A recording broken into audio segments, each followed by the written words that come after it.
All right, so I'm going to turn it over to Nick Gillespie of Reason TV, who has also graciously agreed to act as interlocutor. Here you go, Nick.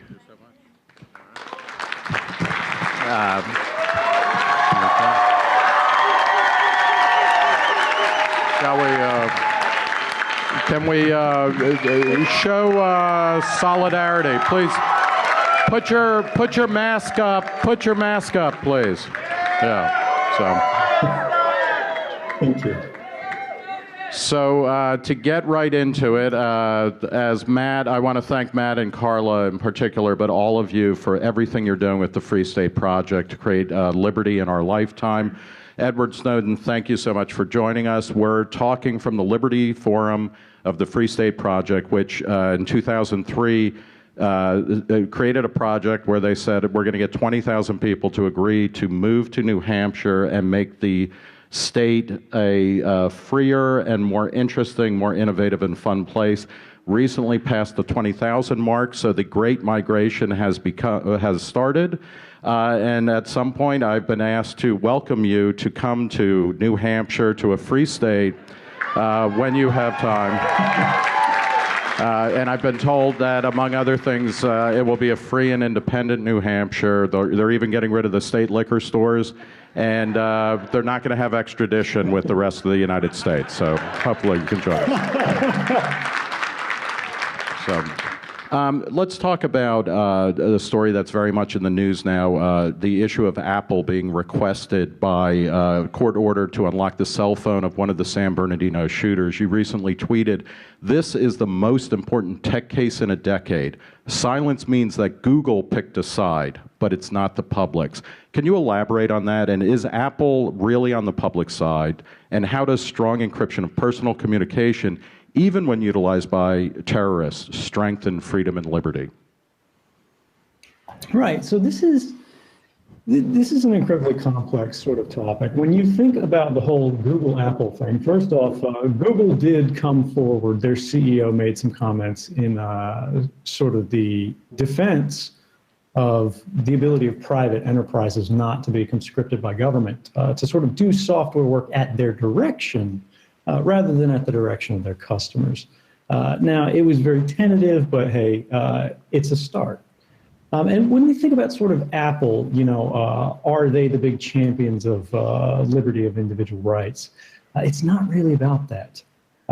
We're not looking for the perfect heroes here, right? It's don't love the actor, love the act. And what we see is that what the FBI is asking for here, right, is in the wake of the San Bernardino shootings, which are, you know, of course, legitimate crimes. This is an act of terrorism, as it's been described.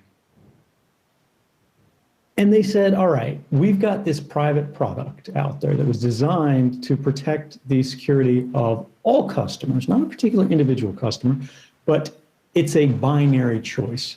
Either all of us have security or none of us have security. And so the FBI went, well, yeah, that's great, but we want you to strip out some essential protections that you built into this program so that we can attack the program in a certain way.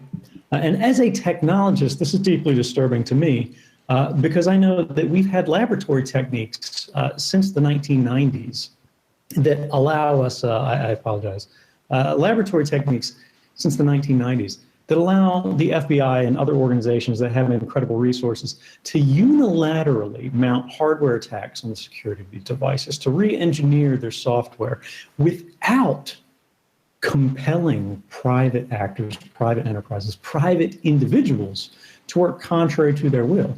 Now, prior to this, there are important court precedents that have equated code to speech. It's an act of creation, an act of expression when you're programming something, which is no different than sort of writing a paper or building a house. These are things that are guided by your intention. And if the government can show up at any time to any house of any individual and say, regardless of your intention, regardless of your ideas, regardless of your plan, you don't work for you, you work for us, that's a radically different thing. And whether it's Apple or Google or anybody else, somebody else who at least challenges that assertion of authority, and allows us to litigate that both in the courts and in the public domain. This is critical because prior to this moment, these things were being litigated in secret in front of a secret court called the Foreign Intelligence Surveillance Court, that in 33 years was asked by the government 33,900 times to authorize surveillance or reinterpretations of statutory law that are more favorable to the government that we never knew about because all of these decisions are classified. And in those 33,900 times in 33 years, the government got a no from this court only 11 times in 33 years. That's why it matters. Well, that's why I think this is important. Can I ask a follow-up question? And part of this is legal, but part of it is also kind of technological. I mean, is any communication really secure anymore? David Brin, 20 years ago, talked about the Transparent Society, about privacy is done, get over it. And if no communication is really secure anymore, is it a problem? Or is there a way to actually hold the government accountable or to restrain it, or corporations for that matter? I mean, is this beyond a question of government acting and corporate acting and individual acting? Because certainly Brin was writing long before Facebook and social media, where people are giving away, just oodles of information again and again. So, is any communication private anymore? And if it isn't, then what next? So this is again, a really complex question that we could talk for a lot longer than the time we have on. But the idea here is there are different kinds of surveillance, right? There's mass surveillance, which is typically done of communications in transit, right, as they cross the internet over lines that you don't own, but you don't have a choice not to use because of the nature of the modern communications grid. You can't say, I want my communications to only route over this network.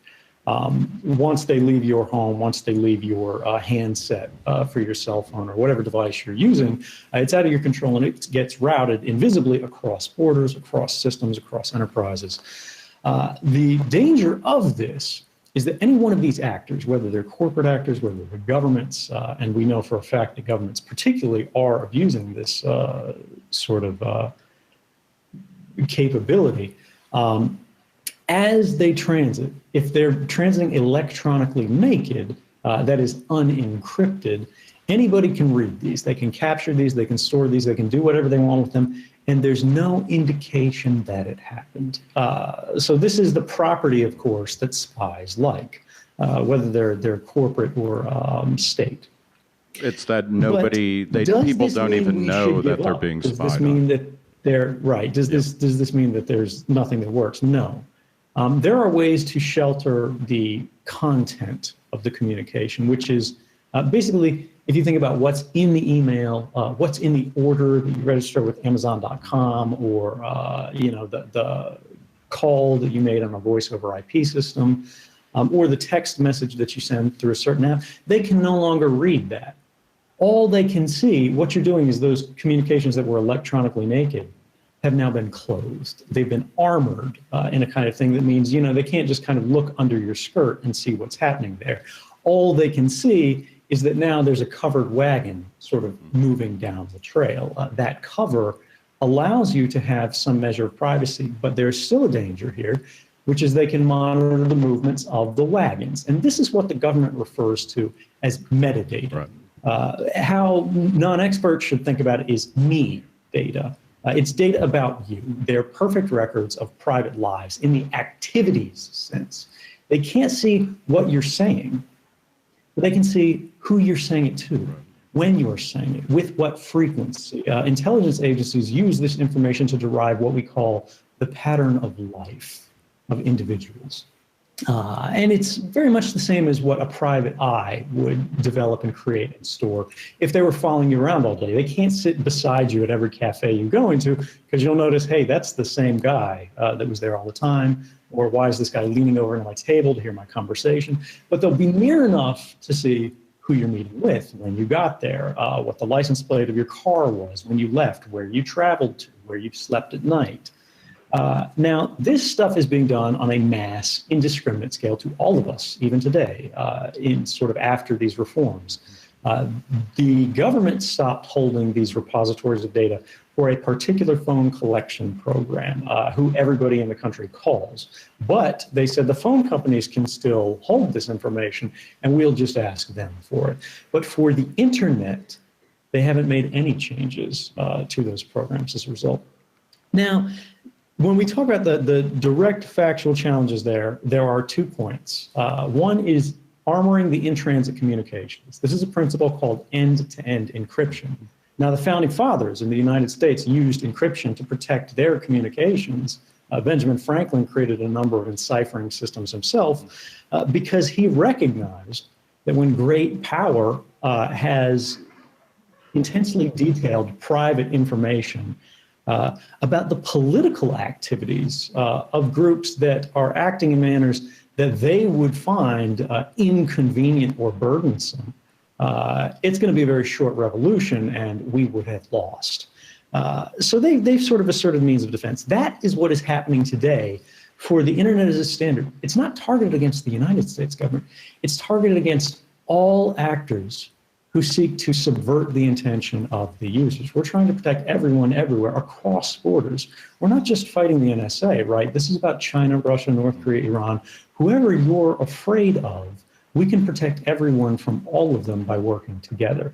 Now, there is still that further measure of metadata, sort of me data, again, the private activity records, where how do we conceal the fact that a communication occurred, as opposed to the details that occurred within it.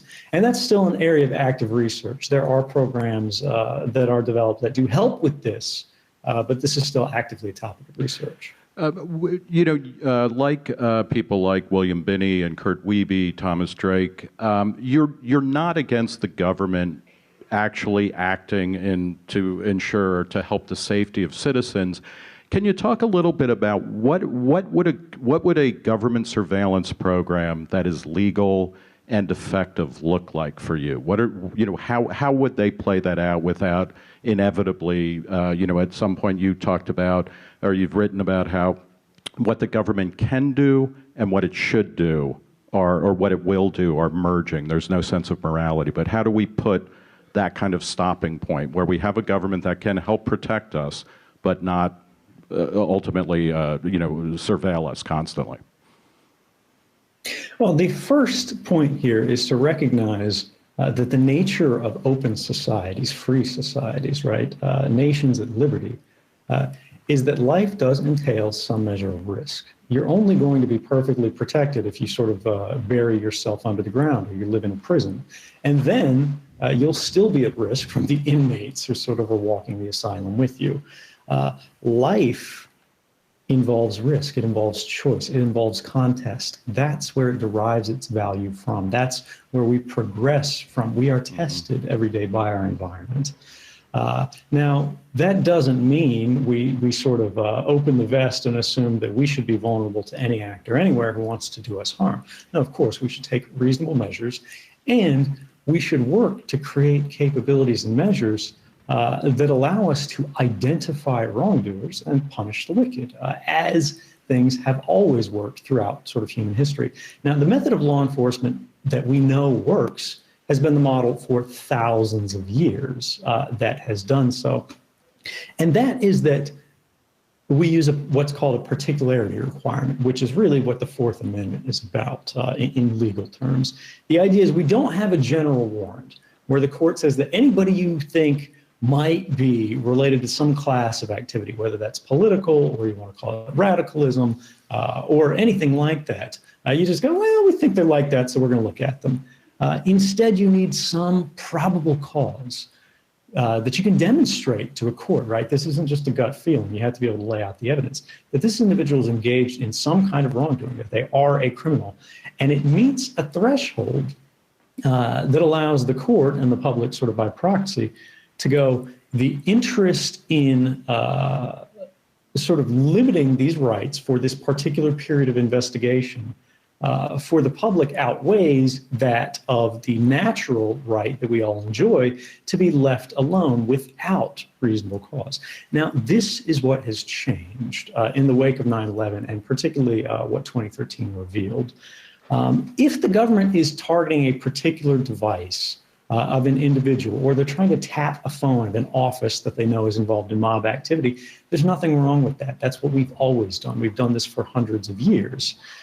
We have to have those methods of investigation, but at the same time, pre-criminal investigation that is watching all of us all of the time, because we might someday become interesting, right? They want to go back in time and look at all the records that they collected in advance. The government calls this bulk collection. Everyone else calls it mass surveillance. And say, well, you know, you've come to our attention today, but we know what you did on, you know, June 5th, 1992, and we don't like that. That's a problem because it radically reorders the balance of power in society. It is preemptively restricting our rights without any cause to do so, to create a sort of surveillance time machine that allows them to go back and say, no matter what you've done, we know what that was. We can analyze you, we can assess you. And why this matters is it's no longer justice, it's only order. And these are very different things.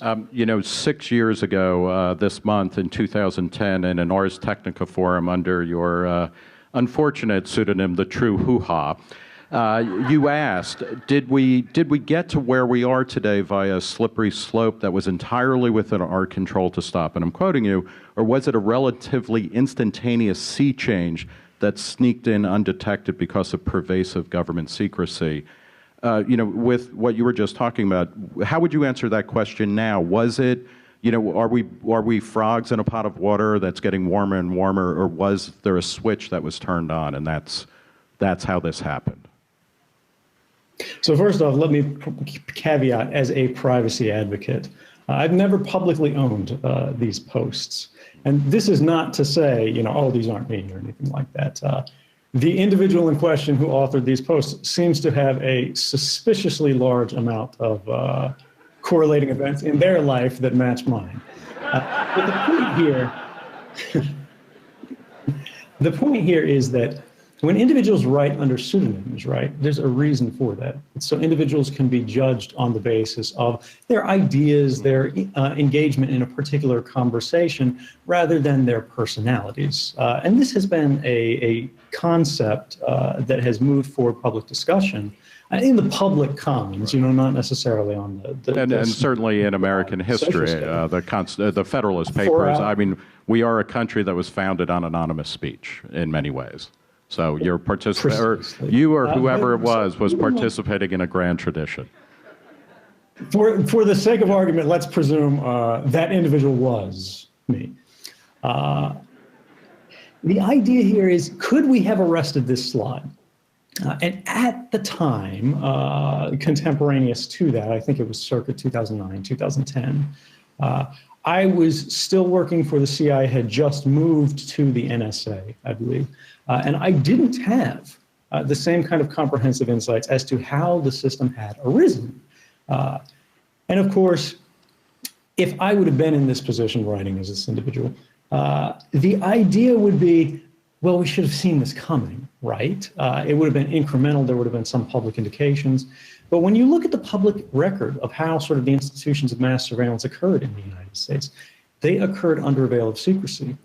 And when officials were challenged by them, even under oath, even on camera, they lied about them. And this is something important. If we sort of rewind to that post-2013 moment, there were stories published in 2006 revealing warrantless wiretapping more, James Bamford in 2012. And when you look at sort of statements in front of Congress, they looked a lot like this between Representative Hank Johnson and former director of former director Keith Alexander of the NSA. Does the NSA routinely intercept American citizens' emails? No. Does the NSA intercept Americans' cell phone conversations? No. Google searches?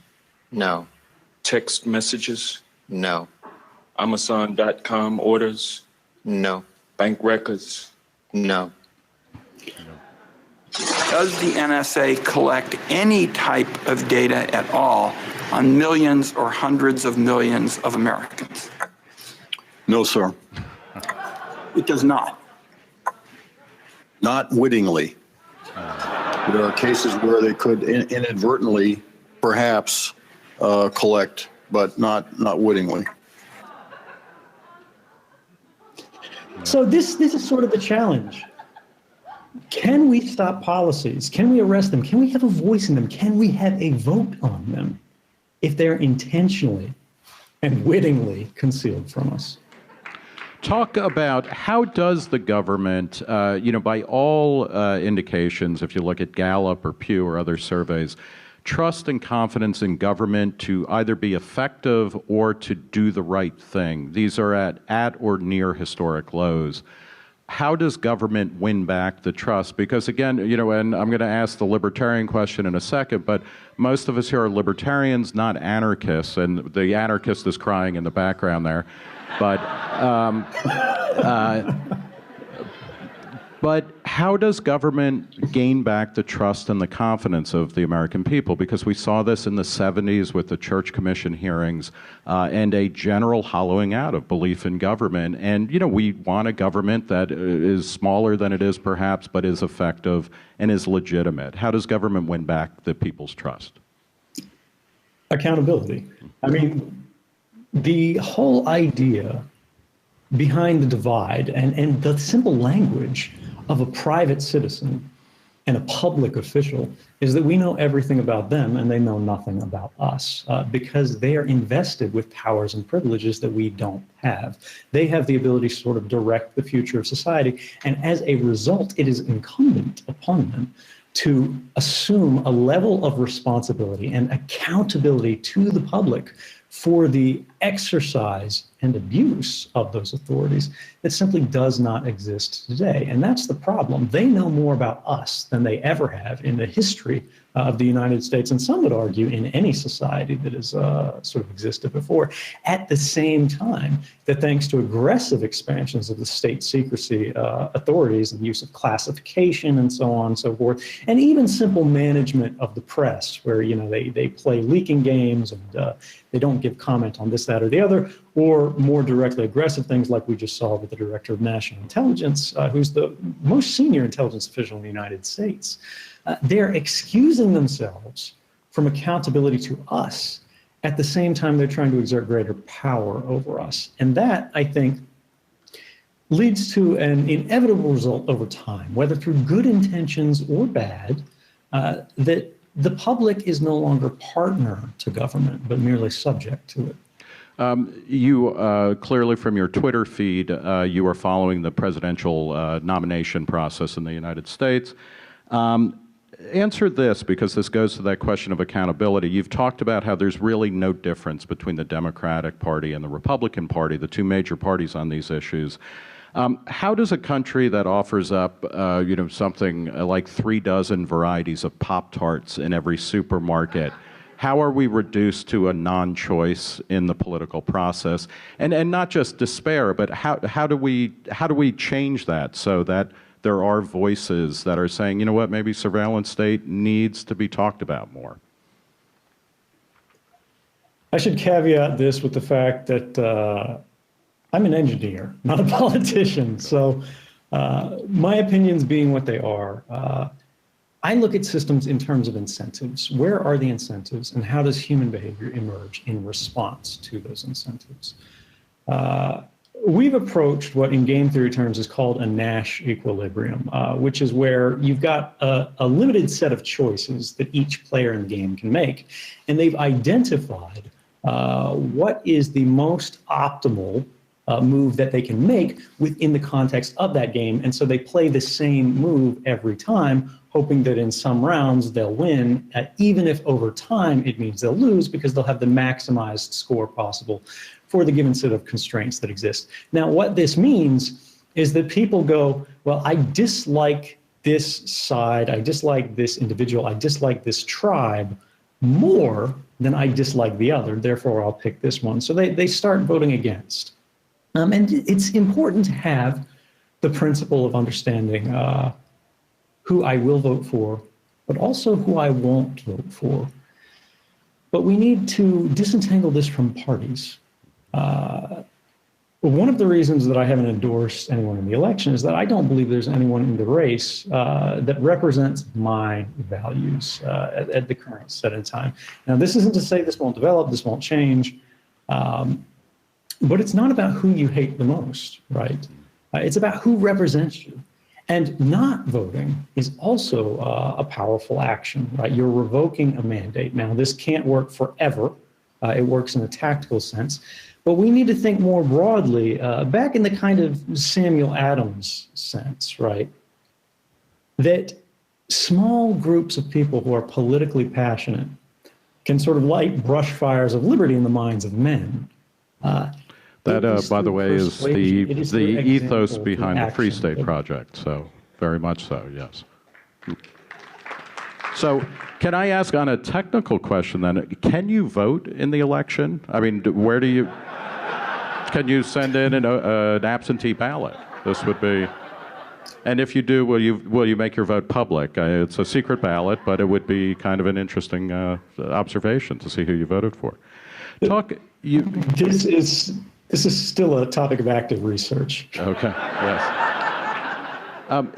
As I mentioned before, this is an overwhelmingly libertarian crowd, and one of the things that libertarians talk about, besides reducing the size, scope, and spending of government and maximizing individual freedom, is recognizing that economic liberty and civil liberties are conjoined and inseparable. In some of the shots that you showed, people were saying, like, are you tracking Amazon purchases? Are you tracking cell phones? And we see the surveillance covers economic activity as well as civil or personal communication. How do you define your politics or ideology, and where did it come from? Do you consider yourself a libertarian or a classical liberal? Are these terms that are meaningful to you?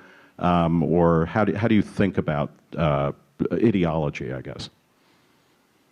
Well, there's a whole field of political theory that I don't really subscribe to in terms of classifying people on the basis of their beliefs, because what it's trying to do is it's trying to establish tribes. It's trying to establish common identities.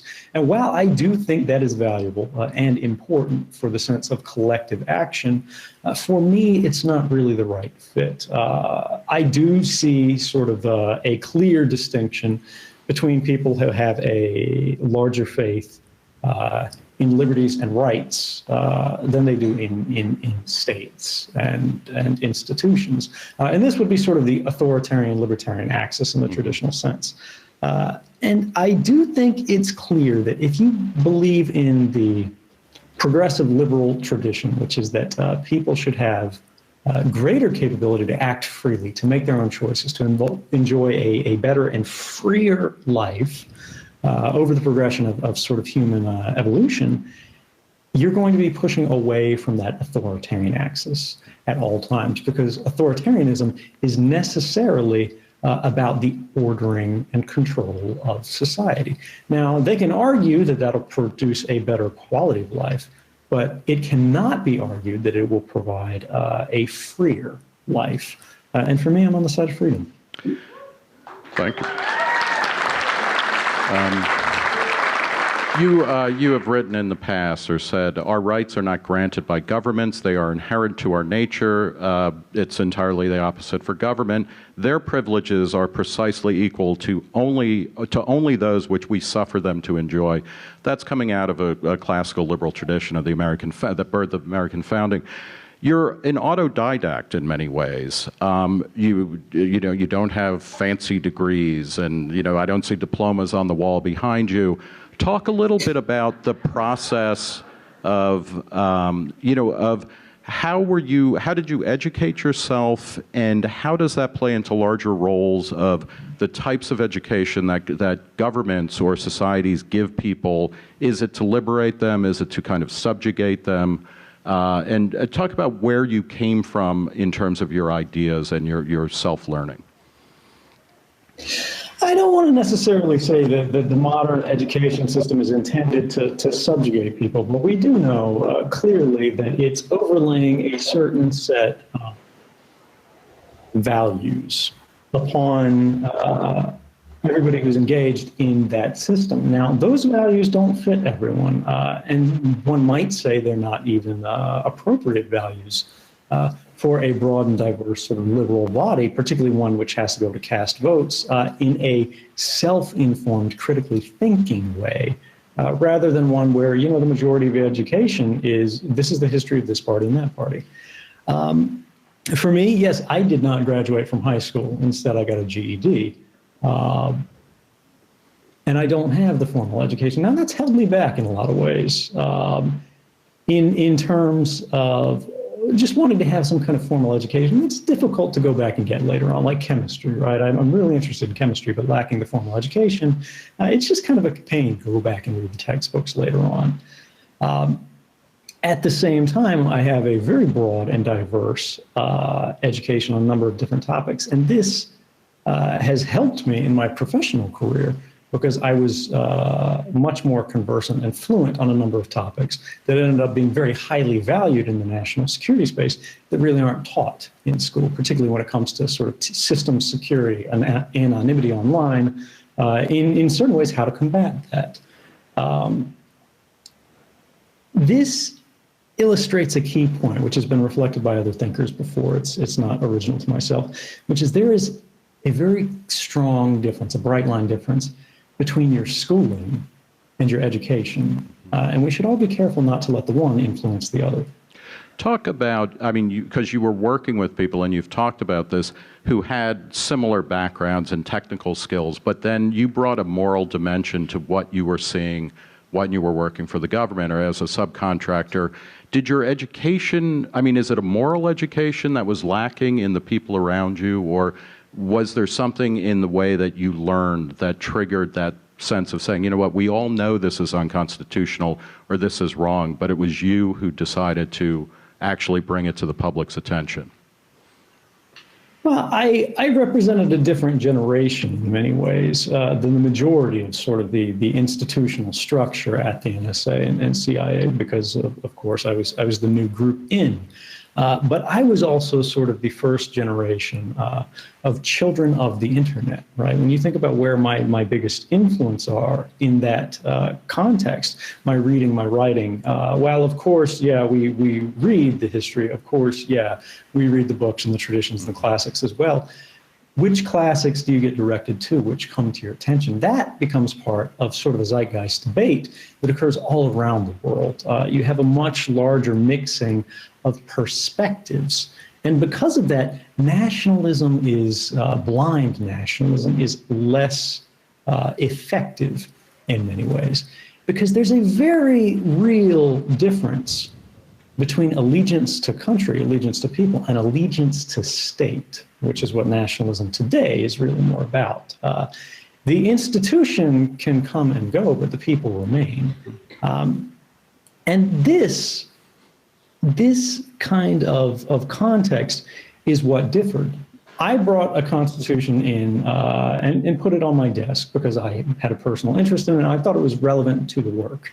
And there were a number of people that I worked with, coworkers and colleagues, particularly when I started raising sort of the alarm internally about these programs and saying something doesn't smell right here, who agreed with me, who were interested, who had different interpretations, who challenged back and forth, but who cared. And then there were others who didn't, who said the Constitution doesn't really matter, and who would literally say, you know, who cares about the Fourth Amendment, the Fifth Amendment, and so on and so forth, the First Amendment. It doesn't really matter. This thing's from hundreds of years ago. It's no longer relevant. And look, we've got a job to do. There's bad guys out there, and we're going to decide who they are and what we're going to do about them. The problem with that I would argue, is how designations of national security are made in the first place. There's a real life case here that I think is relevant to a lot of people, where the FBI had a lead on an individual. They were a religious leader, sort of a community leader, that the government, the state, believed was in contact with or under the sway of sort of agents of foreign power. And this is common with all people who are involved in any kind of radical politics. If you challenge the prerogatives of state, they presume it's at the direction of another state, because that's simply how the thinking works. The Attorney General was briefed on the case. They said, yeah, let's wiretap this guy. even though he's a U.S. citizen, son of a popular cleric, fairly well known. And they put him on a watch list, said, in the event of a national emergency, martial law, FEMA and so on and so forth, we're going to detain this person because they're dangerous. They're a destabilizer. They are a radicalizer in the modern vernacular. And the FBI eventually made a determination that of all of the similar radicals in the United States, this individual was the most dangerous from the standpoint of national security. Does anybody in the room know this case? Do you recognize it? Yeah. And the determination was made 2 days after he gave the I Have a Dream speech. That is what a threat to national security looks like. There's a very real difference between the public interest and the national interest. When you hear national interest, when you hear national security, think state interest, think state security, and you'll be on the right track. Let me finish with 3 quick questions, if I might. First, in the case of Ross Ulbricht, who was prosecuted for founding the Silk Road website and is now effectively, he's appealing it, but a life sentence, do you assume, or should we assume, that the NSA was involved in corroborating or gathering evidence which they might have denied in the actual trial? Yes. Yep. Okay. All right. Well, that was easy enough. 2 questions. I mean, just to elaborate on that, I apologize, because I don't mean to be pat there. Yep. But the NSA in the United States is a member of a larger group called the Five Eyes Network, right? This is the United States, the UK, Canada, New Zealand, and Australia. And these 5 countries, they sort of mix everything together in a common pot, and they share and share alike. They're not allowed to ask a partner to violate their laws, but partners can share information that would have been in violation of their laws if they didn't ask for it. Now, not to say that particular strategy applied in this context, but the difference between the National Security Agency's authorities, and particularly the British equivalent of the NSA called the GCHQ, their authorities, is the UK is allowed to use NSA systems, right, that we built that work in the United States and everything else, against or under the mandate of what's called a serious crimes authority that's completely unrelated to national intelligence prerogatives. And this includes drug trafficking. They are literally mandated for this. They use our systems for this. And then the fruits of their investigations, they can share freely with us. So I would say yes, of course. And it was foolish in the court case. I understand why they did it. He didn't want to own the server at the time. He didn't want to say, yes, this is mine. Therefore, the judge wouldn't allow him to make sort of a Fourth Amendment argument here that investigatory restrictions had been violated. But it seems unthinkable to me that there was not an intelligence angle internationally that was involved in that case. Do we've talked about governments will do what they can do. Is there, with something like Silk Road, and you could throw in something like some of the activities of people like Kim.com and whatnot, will the government at a certain point, or will governments at a certain point, when they realize, the minute that Silk Road was closed, other sites crept up that were dealing in larger numbers and more traffic, will they give up? I mean, will they come up with a different way of either regulating or minimizing harm that might arise from this?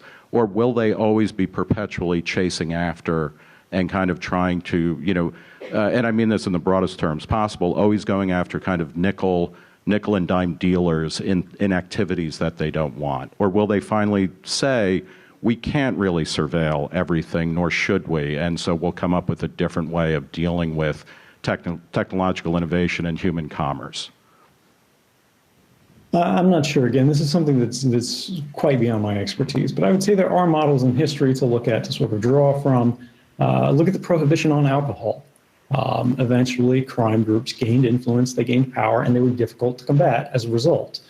Therefore, the government reevaluated the policy and found that it would be more in line with their interests, not public interests, but their interests, if they ended that prohibition. And we see similar things happening with the prohibition of marijuana today. Now, that's not to say that I think there will be necessarily a global free-for-all, but technology is providing new means to enforce human rights and traditional concepts of human interaction through technology rather than through law across borders, regardless of jurisdictions, which allow people to communicate privately, associate privately, care about one another privately, without, for example, in Russia, there are prohibitions on who and how you can love one another, as there were in the United States quite recently. And this kind of thing is being challenged in ways that I think will be difficult to subvert. Does this mean that sort of great powers are just going to, throw their hands up, give up, and walk away? I think that's unlikely. However, the individual is more powerful today than they ever have been in the past. And this is why you see governments that feel threatened by an individual like Julian Assange, who's trapped in an embassy, because despite the fact that they can control the physical location of someone, the power of the reliable sort of old bad tools of political repression are increasingly losing their weight. And the irony is not lost, where you're sitting in an authoritarian, an authoritarian regime, talking about how people are freer and more empowered than ever. So, that is an irony that I hope that people will cogitate on for a long time. Talk about, when we talked about the presidential election, what would a candidate have to do in order for you to say, you know what, that is the type of thinking on surveillance or on individual freedom and liberty from surveillance that I could get behind? What would they have to do? I mean, again, this sort of political direction gets beyond my expertise, so I don't like to talk too much about that. But, you brought up an interesting point there about Russia that I think is actually important to contextualize. There's a lot of fair criticism, reasonable criticism that's like, hey, this guy's in Russia. It's important to understand that I never intended to end up in Russia. Originally, I was hoping to get to Iceland. After that, Latin America, when Iceland fell through. But the State Department canceled my passport, trapping me in Russia when I was initially en route, as soon as they heard I was in the air. And despite the fact that I've asked several times, they've refused to reinstate it, which is quite interesting. The United States, of course, criticizes me for being in Russia. At the same time, they won't let me leave. But be that as it may, there's a deeper point here, a philosophical point here about hypocrisy.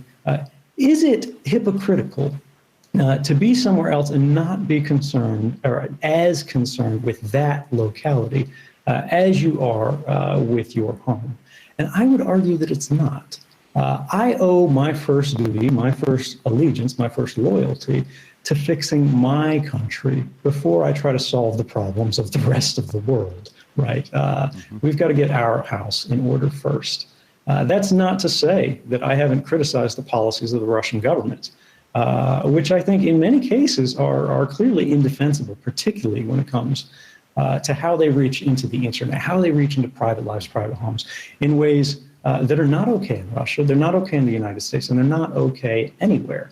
And this is something that I expect to continue, but the thing that I hope for the most, the thing that I care about the most, is let's set the standard in the United States that it has embodied traditionally, that is, we are the example for the rest of the world to emulate.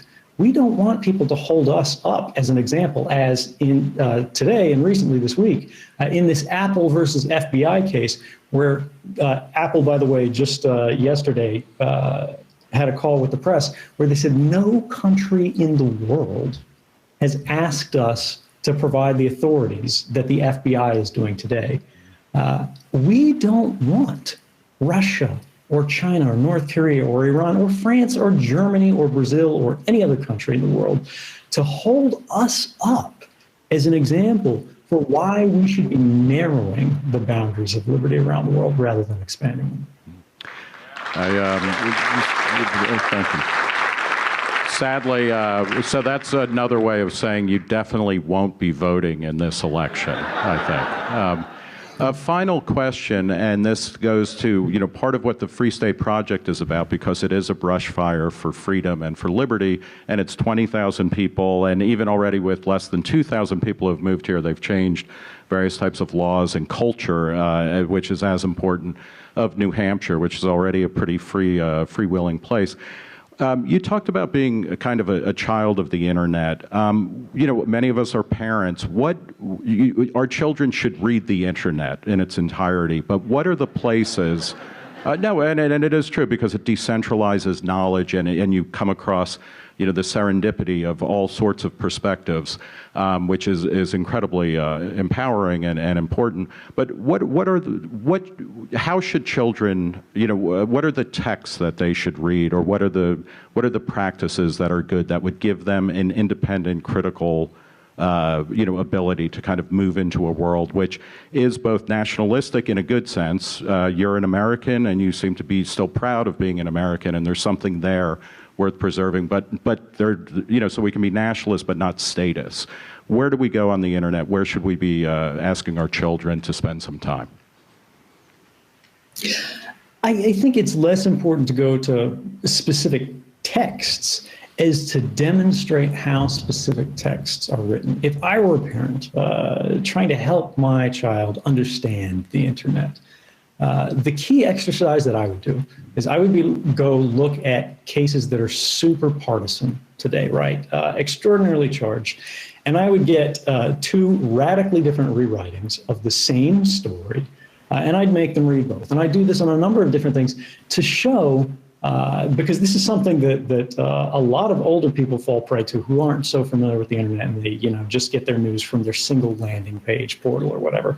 And also young people who get super filter bubbled because they sort of opt into communities that create sort of a groupthink where it's always people who are agreeing with what they say, which was not available in the same way 20 years ago on the internet and 10 years ago on the internet, really, where there weren't walls that were quite so high separating communities. And the idea here is to show that the truth lies spread across the abundance of sources. The beauty of the internet is that you no longer have to rely on a single source. You no longer are vulnerable to the broadcast. That is, this is sort of the voice of truth, this is the voice of facts.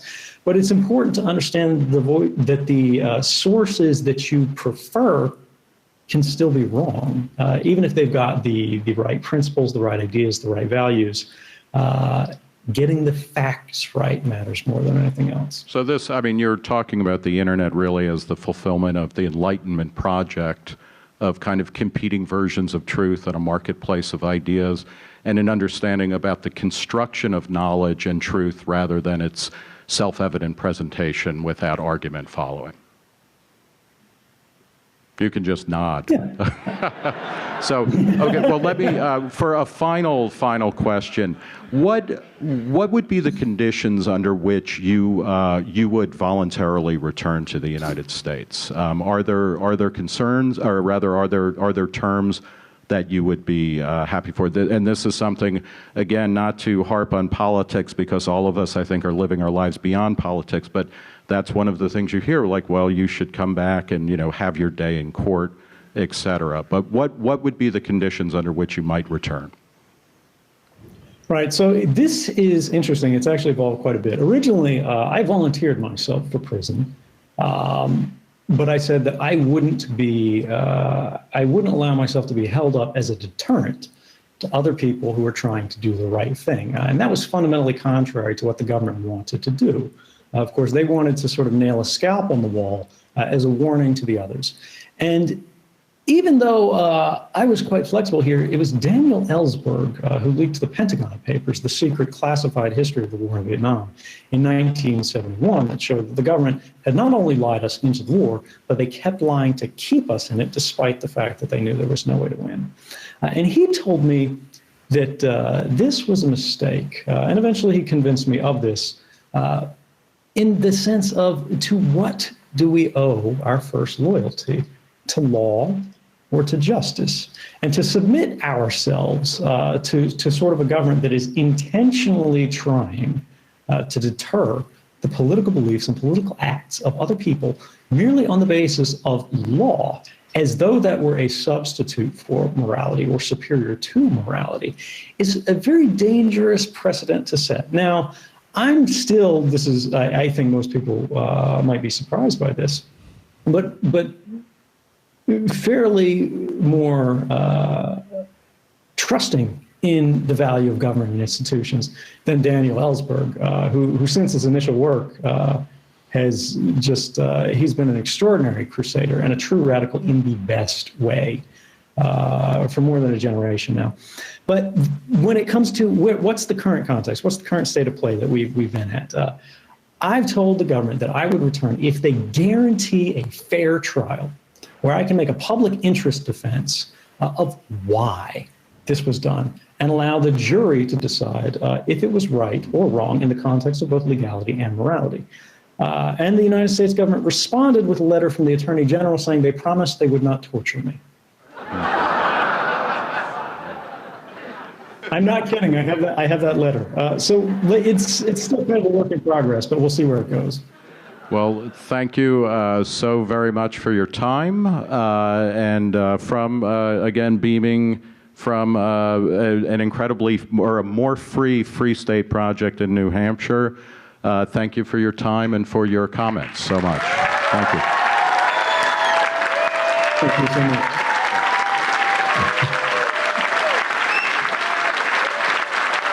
Thank you. I look forward to seeing you in New Hampshire.